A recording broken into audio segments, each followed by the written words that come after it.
Chapter 2. Introduction to Catharism in the Comedy. A Secret Doctrine.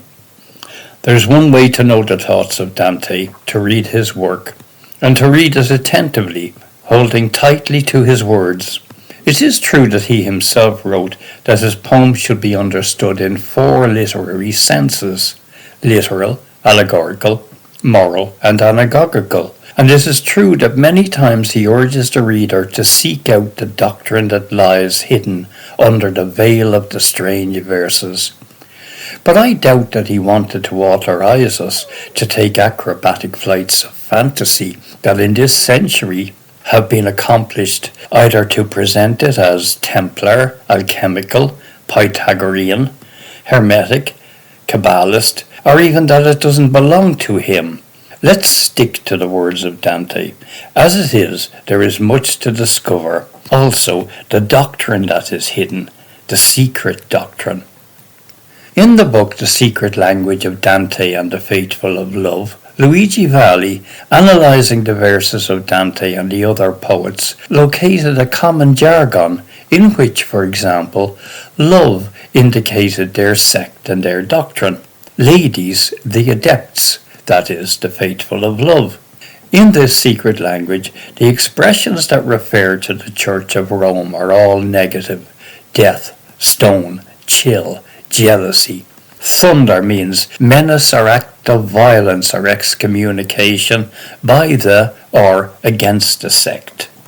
Whoever, page 56, follows the Church of Rome is uncivilized or unmannered.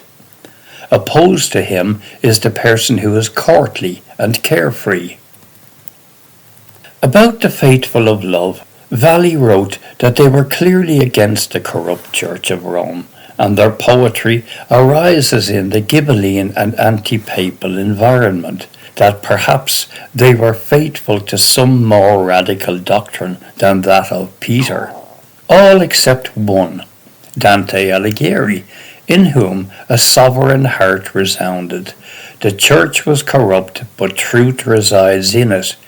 This is absurd. If Dante was part of the group, it is obvious that he shared the ideas at the root of it. But it is true that at a certain time he distanced himself from them, in particular from his friend Guido, the leader of the Florentine poets, scion of the noble Cavalcanti family, who, as we saw, figured among all those who were accused of Catharism. Catharism indeed, the great absentee. In the years in which Valli wrote of Catharism, little was known, and that little was steeped in venom, and perhaps to present a heretical Dante would not be possible to propose. One couldn't agree with many things, Valli writes, but some of his analyses are truly illuminating, and it is a real crime that official criticism continues to ignore him, then to find themselves entangled in contradictions and absurdities. The term faithful of love is not one of his inventions. It was in use among the poets of the sweet new style. Dante himself uses it repeatedly in the New Life. For example, proposing to write a sonnet in which I might salute all the faithful of love, and begging them to guide my vision, written to those who I had seen in my sleep. I want to call them the faithful of love, and pray that they suffer to hear me. I call and solicit the faithful of love to weep, and I say that their master weeps, and I say that hearing the reason for his weeping, they may consent more to hear me.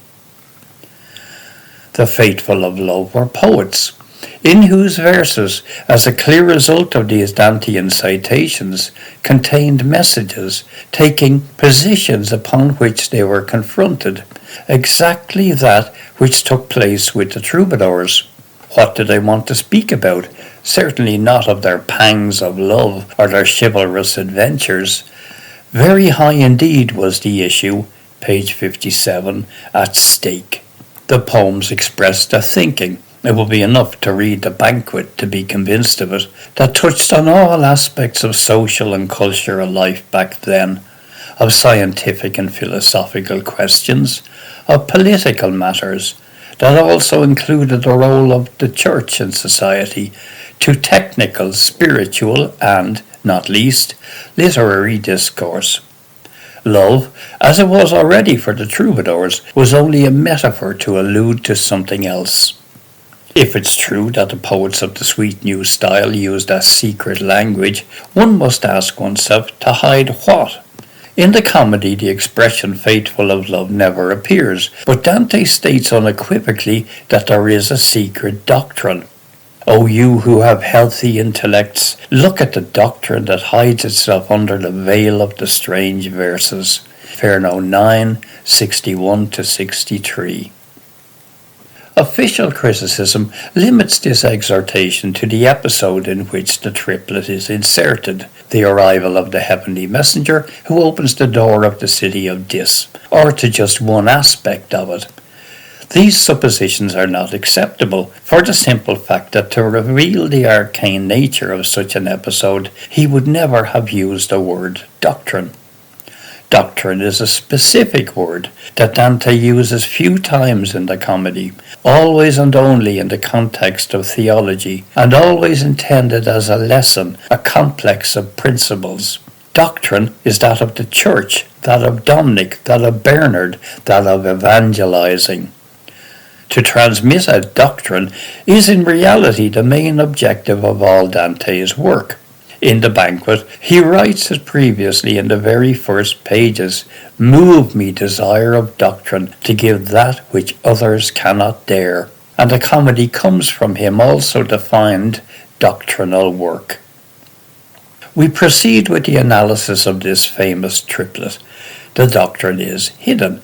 Here the question arises spontaneously, why hide it? But we must also first put another question. How could a certain Mr. Alighieri, a layman, think that he can propose a doctrine? Only the church could do that at that time branded as heretic and put to the fire anyone not accepting the, page 58, doctrine from her teachings, or even dared to propose something different. At this point, we have the answer to the question why hide it. It's obvious that he should do it. It is also obvious that it is heterodox, heretical, or better, when even if it had not been, it would have been judged so from the summits of the church. And in fact, so it was judged, above all in the first centuries. Only recently, 1881, and under pressure from the growing consideration of the work of Dante abroad, the Church consented that the comedy be published in full in Italy, that is, without the cuts imposed in the Index Librorum Expurgandorum, and one had to wait until 1921 to hear a Pope, Benedict XV, praise Dante as a paladin of the Catholic faith. Of this, we would always need to take into account. It is not a handful of anti-clerical troublemakers nurturing doubt on the orthodoxy of Dante, but was the Church itself, up to quite recently. With great courage our Dante wants to give doctrine. In fact, both the banquet and the Divine Comedy contain explicitly a doctrine. The addition is interesting, those others that truly cannot do. Also, we must ask ourselves here, who on earth might these others be that Dante is alluding to? If not the Church, the only one authorized to give doctrine. It cannot be the Church.